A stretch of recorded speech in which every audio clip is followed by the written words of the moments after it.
Okay, so this talk is broken into three parts. I'll just hide myself here so I don't cover up any of the screen. It's broken into three parts. The first part is going to be on making nitric acid. And I'm not going to talk super specifically on exactly how to make nitric acid. I will show you videos that I watched on how to do that.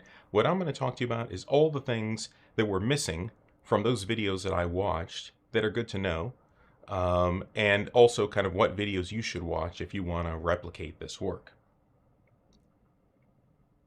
The next thing we're going to do is, so once we have the nitric acid, the whole point of it is to decap chips. So you can see here, the one that I'm right next to has a nice, like, perfectly circular hole in it. And the one up above it, it's kind of more spread out.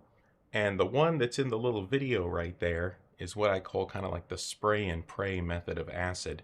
You're just hoping the acid doesn't go everywhere. So when you use acid to decap chips, I mean, the acid just wants to eat everything pretty much in all directions.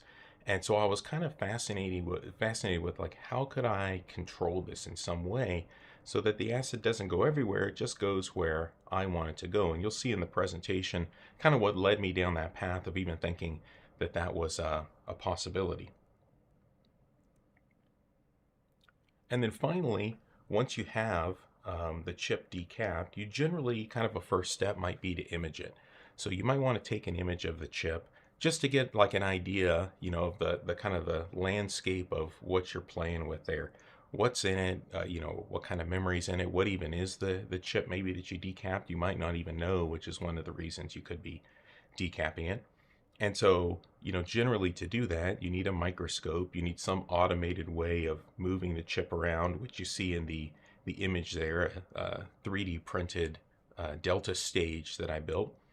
And then you need to use some software and everything to stitch it together.